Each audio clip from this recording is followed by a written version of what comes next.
Hello friends, welcome to my YouTube channel. So today we will be seeing acts and policies that are important from an exam perspective, that is from prelims perspective for the subject environment. So these acts and policies I have tried to arrange it in such a fashion that only the most important things we need to keep in mind. Some 13 acts and policies are there. Literally it is not possible to remember all the provisions of all the acts. But generally in every act there will be something which will be important from the exam point of view. What are those? We will see one by one. Okay. So for the very first act, Wildlife Protection Act 1972. So the provisions of Wildlife Protection Act are: number one, this act helped India to become a part of Washington Convention. Number one, what is Washington Convention? The other name for Washington Convention. Number two, it covers 6 schedules. Under 6 schedules, Schedule 1 and Schedule 2 basically covers those animals for which maximum protection is given. Example, tiger, dolphin. Schedule 3 and 4 covers those animals whose killing is prohibited again, but the punishment is less severe. Schedule 5 excuse me, covers those animals which are basically allowed to be killed. Schedule 6 covers plants. That is the potential area for UPSC question right there. Wildlife Protection Act 1972 covers animals and plants. Yes, it is. Statement is true. Now, after this, it covers 4 organizations: Central Zoo Authority, Zoological Survey of India, NTCA, National Tiger Conservation Authority, and National Board for Wildlife. National Board for Wildlife is headed by the Prime Minister. It is only an advisory body. Ministry of Environment, for Environment, Forest and Climate Change heads 2 bodies. One is Central Zoo Authority, the other one is NTCA. Zoological Survey of India is actually headed by a government servant. Clear? Basically, this act also defines what are protected areas under the Wildlife Protection Act 1972. The protected areas are national park and wildlife sanctuaries. Okay, let us see very quickly what is the difference between the two. So, in a nutshell, if you ask me what is the difference, one thing is both Wildlife Protection Act doesn't have a boundary. National Park has a boundary. Wildlife sanctuary can be upgraded to national park level, but national park cannot be downgraded to wildlife. National park is more protected compared to wildlife. Got a general gist of it? Let us quickly see the points. Under sanctuaries, all endangered species are protected there. No capture, killing or commercial breeding of this endangered species is allowed. It is declared by the state government. Even national park is declared by the state government.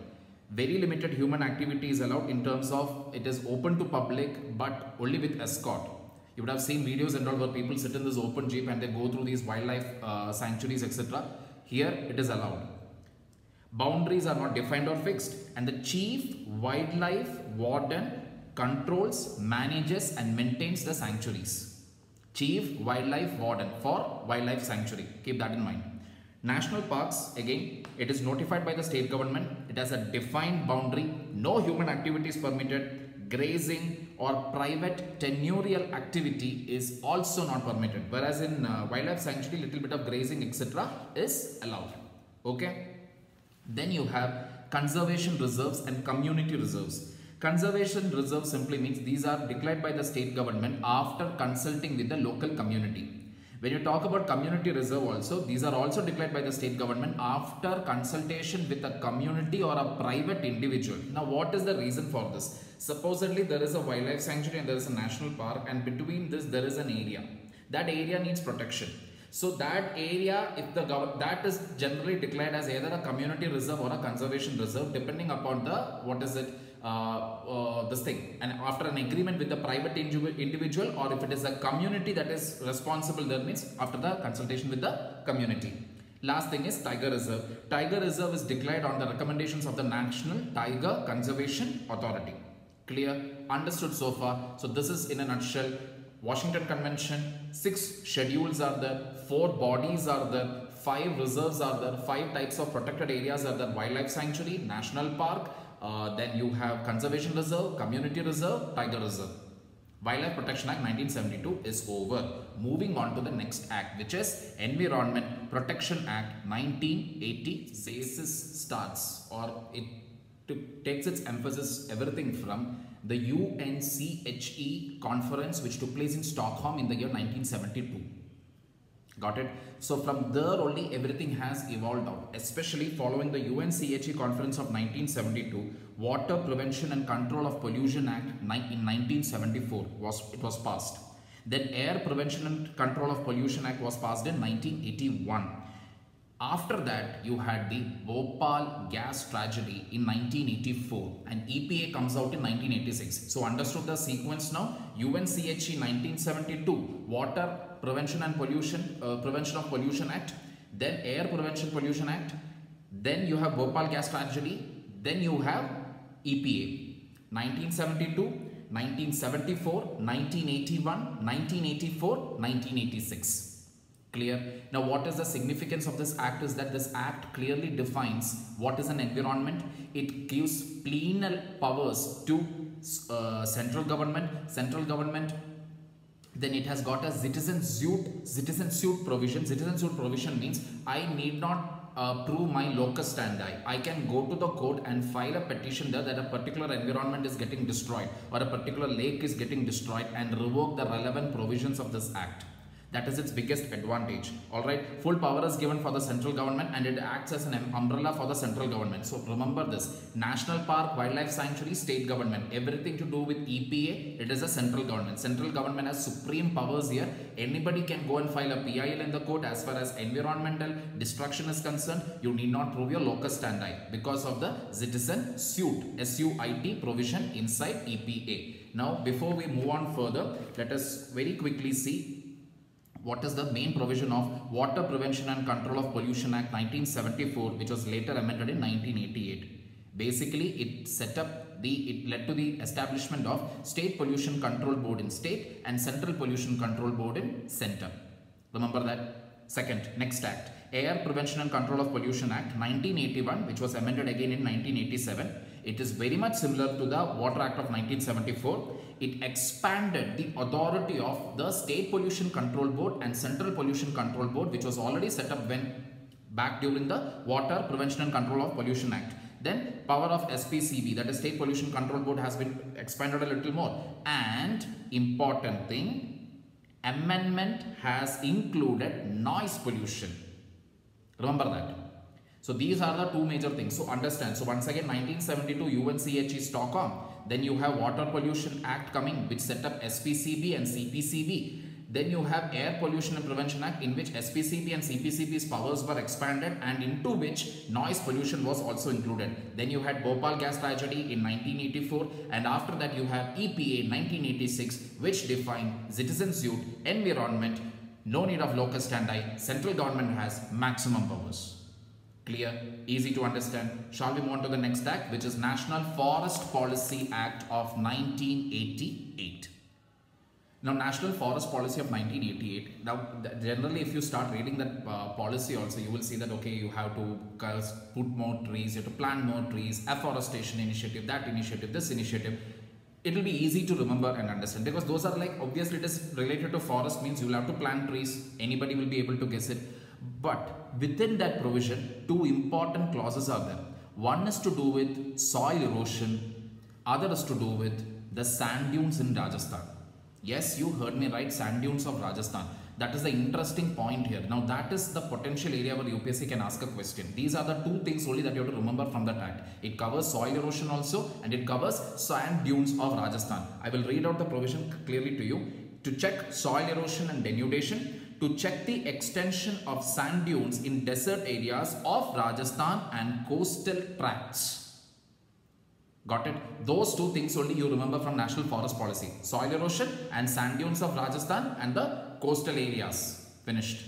Only those two things are most important. One more thing what you have to understand is National Forest Policy does not define forest.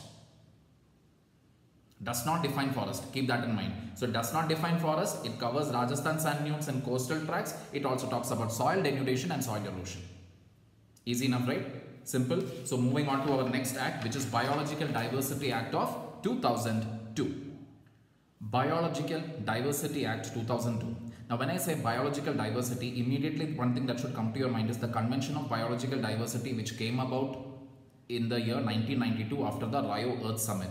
And under the Convention of Biological Diversity, very quickly, Cartagena Biodiversity, which deals with living modified organisms, Cartagena Protocol, which deals with living modified organisms, Nagoya Protocol, which talks about equity, access and benefit sharing, and then you have the Aichi biodiversity targets, which is basically to achieve the targets set out in the earlier protocols. Last, you have the Gangwon or Pyeongchang Declaration, which talks about integrating the local, subnational and national level governments to achieve the biodiversity targets.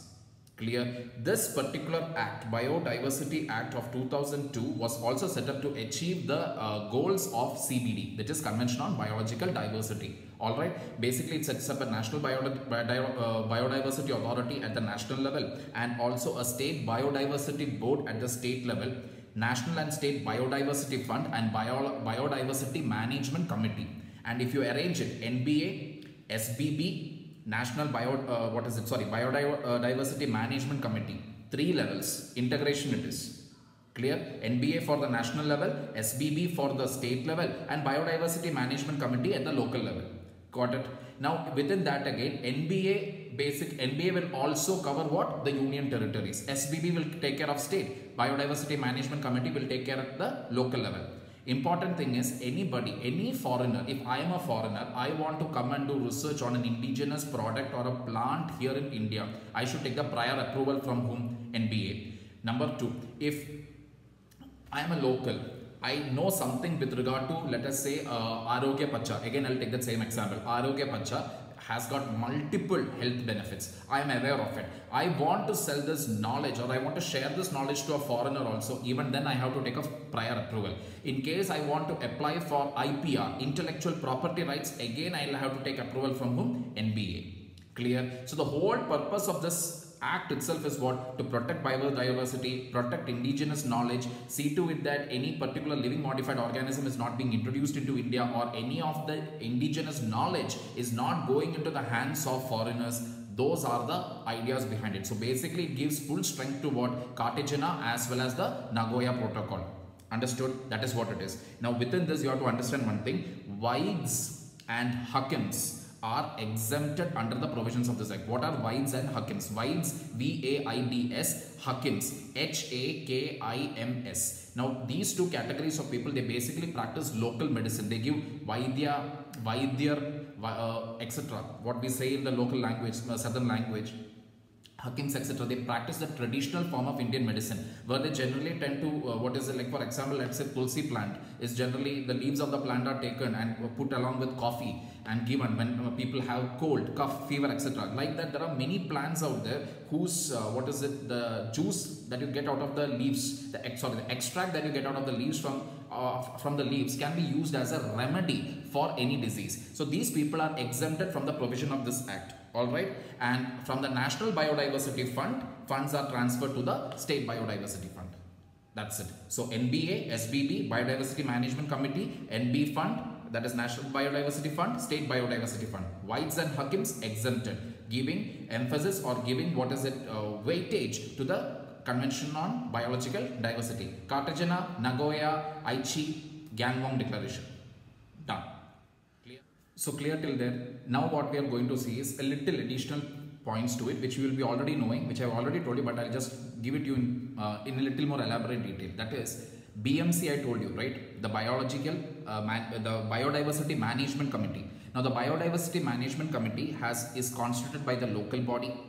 They'll have to prepare a register, that is the People's Biodiversity Register is prepared by the BMC. Any issue, any decision that the National Biodiversity Authority or the State Biodiversity Board has to take, they have to consult the BMC, that is they have to consult the local people there. Keep that in mind. And in case of a tussle, normally we know generally when there is a state and center clashes there, they generally go to the Supreme Court. Here, where the clash is there between an NBA, that is the National Biodiversity Authority, and the State Biodiversity Board, appeal goes to the central government. Keep that in mind. Alright, and apart from that, biodiversity heritage sites also comes under the relevant provisions of this act. Biodiversity heritage site is declared by state government after consultation with BMC, Biodiversity Management Committee, which is the local body. Clear? Apart from that, that's it. That's all that you have to remember from this. With that, we come to an end of that act. Once again, CBD, Cartagena, Nagoya, Aichi, and then Pyongyang, NBA, SBB, BMC. NB fund is there, SB fund is there. NB, SB means National Biodiversity, SB means State Biodiversity. I'm just quickly revising it for you. Alright, Weitz and Huckins exempted. For any transfer of resources, any research, permission has to be taken from NBA. And then fund is transferred from NBB to SBB. Any biological heritage site, if it has to be declared, state governments will do it after consultation with BMC. BMC has to prepare a People's Biodiversity Register. Any tussle between NBA and SBB, appeal goes to central government. Clear? Now we move on to the next act, which is the Scheduled Tribes and Other Forest Dwellers Act 2006, or the Forest Rights Act of 2006. Alright, so let us see very quickly what are the provisions of it. Forest Dwelling Scheduled Tribes and Other Traditional Forest Dwellers Act 2016. Now under this, 4 provisions are there: use rights, title rights, relief and developmental rights, and then forest management rights. Now under use rights simply means you can extract the minor forest produce. Under title rights, it simply means up to a maximum area of 4 hectares can be allocated to you for cultivation purpose. Understand here one thing, new land won't be given. What is existing, only that will be given. Existing for how many years? For 75 years minimum. That is, if at least for 3 generations that plot of land was being cultivated in a forest area and you belong to a tribal group, it will be given to you. It will be allocated to you. And in case you are illegally evicted from there, or in case of eviction from there, that is where relief and developmental rights kicks in, whereby which you will be rehabilitated to another area to carry on with your practices. Then you have forest management rights, which basically means to protect, preserve and conserve the forest. Clear? Then who can claim this? ST, Scheduled Tribes can claim. People who have been for 3 generations, that is for 75 years, they have been cultivating in that particular land in that forested area. Now the last and the most important provision here, Gram Sabha is the authority. For every provision concerning this particular act, Gram Sabha is the authority. It is not Gram Panchayat. So if you ask me what you have to remember from this, only 3 things. 4 hectares, 75 years, Gram Sabha, not Gram Panchayat. 3 things only you need to remember. Clear? Moving on. Green Highways Policy of 2015. Highway means obviously you know it is our highways, normal highways, road highways. Along the road highways, trees will be planted. And from where will we get the money for it? Out of the total cost of the project of construction of a highway, 1% will be kept aside for the plantation of trees. All the trees that are planted like that will be audited and will be counted using latest technology, which is Gagan and Bhuvan. Google it and find it out what it is. Gagan and Bhuvan, that is one thing. Another aspect of it is farmers, private sector, government, NGOs, all of them will be involved. Alright, so multi-plural people. And how much money has been set aside? 1,000 crore per year for plantation purpose will be set aside. And what is the larger aim of this? To achieve that 33% of the area of our country should be under forest coverage. For what? Optimal sustainable development, and also to fight greenhouse gas emissions, etc. And forests, as you know, are the biggest carbon sinks. So to give effect to it, we are actually going ahead with this plantation drive along the highways. Clear? Moving on. Solid Waste Management Rules 2016. So Solid Waste Management Rules 2016. So very few things to remember here. But at the same time, we'll have to discuss some principles and some methodologies also. So in that, first thing you have to remember is this particular act or rules is applicable even to those areas which are beyond the municipal area or region. So what is this act? What it is basically trying to tell is you are supposed to segregate the waste especially the domestic waste, you're supposed to segregate it into wet, dry and domestic hazardous waste. Domestic hazardous waste includes sanitary napkins as well as diapers. You are supposed to segregate it out, and in case you are having an electronic waste also, means you have to segregate it that also separately. In case you are plan to throw away your tube light or an electronic equipment, you are supposed to segregate that also away from it. First thing to remember. Next thing is whatever rag pickers etc. are there, you are integrating them to the main system. Now we all know rag pickers or waste pickers, generally they form a part of the unorganized sector. But these days in major metropolitan cities etc., you have waste pickers who are appointed by the municipal corporation, and they come to the home and they collect the waste and go. And when they collect the waste and go also, they actually ask us to segregate the waste and do it. And if we don't segregate the waste, we can be fined on spot. Clear? Next, you are not supposed to throw, burn or bury the solid waste that is generated. Okay? Biodegradable waste, whatever is there, it can be either subjected to composting or biomethanation. Now what do you mean by composting? Composting, generally we consider composting when it is done in aerobic conditions. Aerobic conditions means with air. But can composting be conducted in anaerobic conditions? Yes, it can definitely be conducted. How it is done? You dig a big pit, you drop in the organic waste, you cover the pit. What is the problem? Now imagine in a city you are having a little bit of garden, you dig the pit, you drop in your kitchen waste into it and you cover the pit. The problem is that because of anaerobic breakdown of the organic matter, actually the smell that is going to come out of it will be very filthy and very stinky. And in an urban setting where you will have houses nearby or schools nearby or many sorts of public places nearby, that is not actually possible. We can get arrested for public nuisance. So this is where biomethanation comes in. Biomethanation, what it is, means you have a tank. What you do is you put the waste into it. The tank is totally closed. So you have what? Anaerobic digestion taking place inside. And in anaerobic digestion again, or the biomethanation process which takes place inside the tank, has got 4 stages. In that stages you have first one, you have hydrolysis, which is nothing but breakdown of the matter because of the presence of water. Then you have acidogenesis. Acidogenesis means the simple monomer compounds are converted into acid. Then you have acetogenesis, which means now from the next stage acetic compounds are formed. Lastly, you have methanogenesis, that is methane gas is produced. The methane gas that is produced out of the tank can be used for what? Lighting purpose, cooking purposes. So this is the effective way. So as you can clearly see, if every household is going to have a biogas plant, automatically waste disposal will be getting taken care of. Clear? Apart from that, other provisions what you need to remember here is the financial assistance will be taken from glass, tin, plastic, etc. manufacturers. Basically non-biodegradable manufacturers, whoever are the financial assistance will be taken from them for the disposal of the waste that they are producing. Alright, and certain areas within SEZ will also be earmarked for the waste disposal purpose.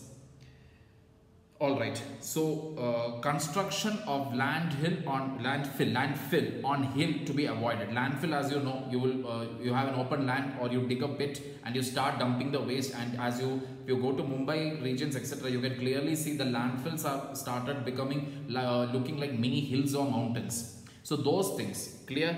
If you look at it directly, there is nothing from this act which you can get as probably as a question. But at the same time, it talks about a lot of theories here.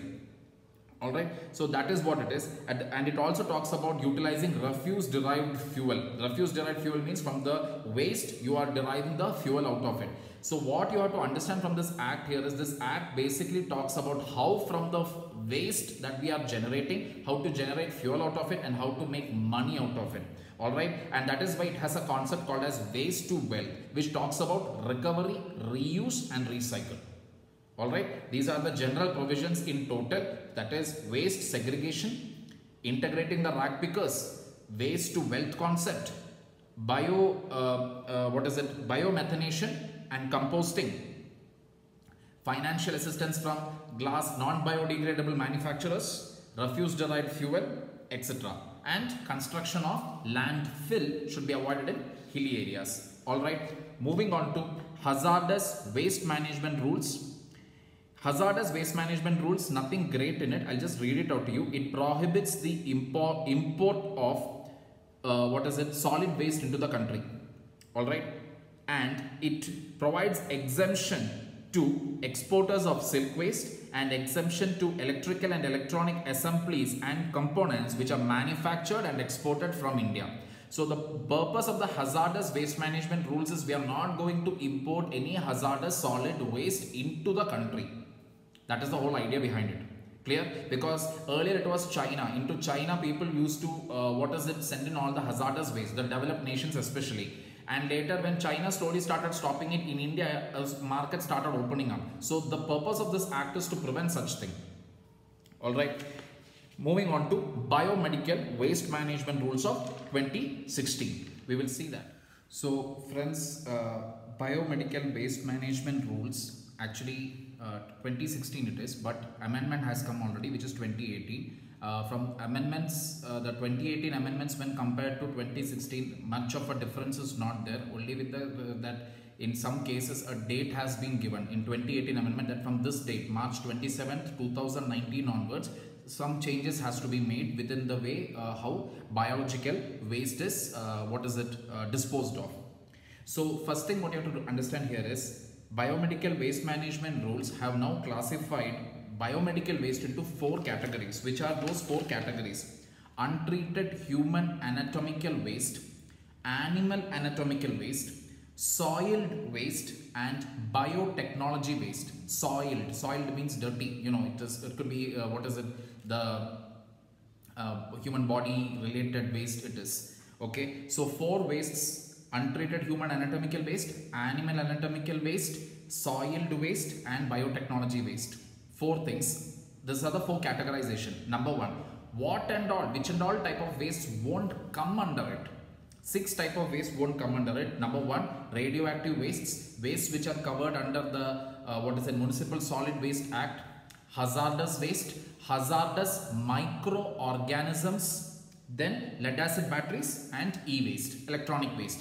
These 6 don't come under the provisions of this act. Next, phase out chlorinated plastic bags, gloves, and blood bags.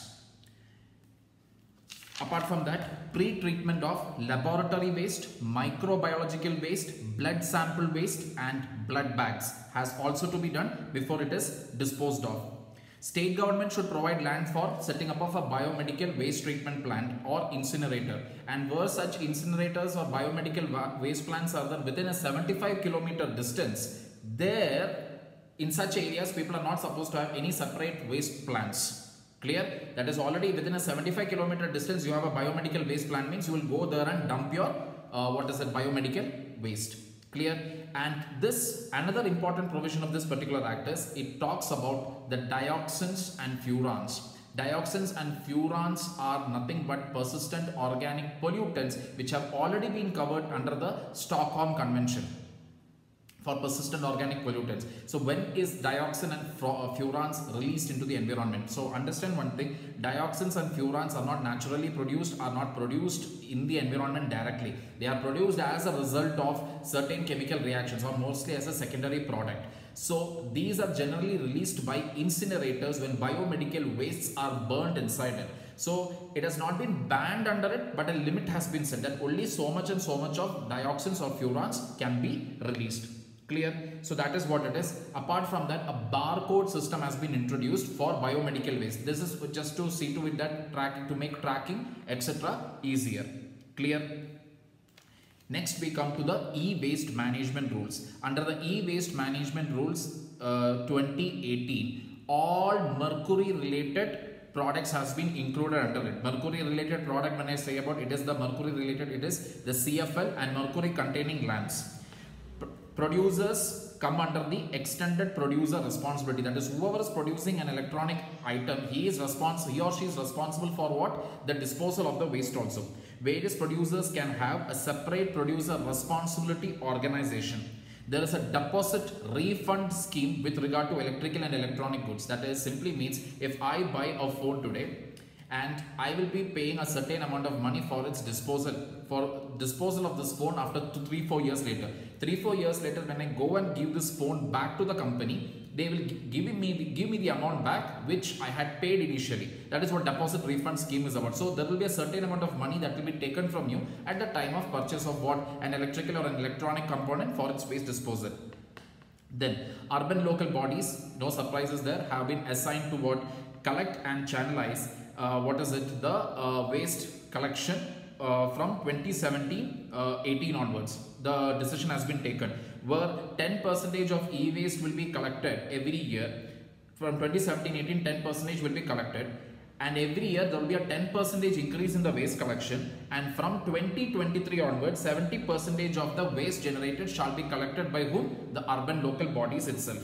Alright, producer responsibility organization shall apply for registration with the Central Pollution Control Board. So only very few things to remember here: extended producer responsibility, mercury related components coming under it, urban local bodies being given the responsibility to collect the waste, where slowly the waste that is collected by them will increase, and from 2023 onwards it will come to 70%.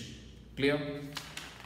Now we come to Wetland Rules 2017. Now wetland rules talks about setting up a national wetland committee at the national level. Then you will have state level bodies as well as union territory level bodies. Interesting thing under this act is the new rules, 2017 rules, it removes backwaters, lagoons, creeks and estuaries, along with river channels, paddy field, human-made water bodies. I'll repeat it again: backwaters, lagoons, creeks, estuaries, river channels, paddy field, human-made water bodies. So that actually means definition of wetland, when we talk about it, is becoming narrow. More amount of water bodies have been taken out of its ambit. Very recently you will be knowing it, in the Mumbai Creek area also flamingos came and thronged in that area. That clearly shows how much that wetland is important, or that water body is important, but not keeping it under the definition of a wetland will actually make it vulnerable to environmental destruction. Identification of wetland has been left to the responsibility of identification has been left to the states or the union territories. No appeal with regard to these rules can go to the National Green Tribunal. That's all about it. So the only thing you have to remember under the wetland rules of 2017 is its definition is narrowed down. There are bodies under the national level, state level and union territory level also, and apart from this you have to remember that the responsibility of identifying the wetland has been given to the respective state or the union territory. Apart from that you have ODS rules, which is ozone depleting substances rules. Just one thing to remember: the import of HCFC 141B has been prohibited from 1st January 2020. That is, hydrochlorofluorocarbons will not be imported into the country from 1st January 2020. This is to give effect to the UNFCCC convention, part of which is the Kyoto Protocol, which bans HCFC, and the Paris Agreement deal, which talks about keeping the global temperature rise below 2 degrees Celsius and restricting it to 1.5 degrees Celsius. It is also to give effect to the Kigali Amendment to the Montreal Protocol, which talks about phasing out HCFC by the 2040s. Clear? So most of the important acts and policies have been covered, which are important from an exam point of view. I'm not saying this is the entire comprehensive list. Whatever is there that has to be updated will be given when I come out with the video on major environmental topics in the last 1 year. Okay, so hope you like the video. Do comment if you feel that some changes can be done to it, and do like, share and subscribe. Have a nice day. Take care.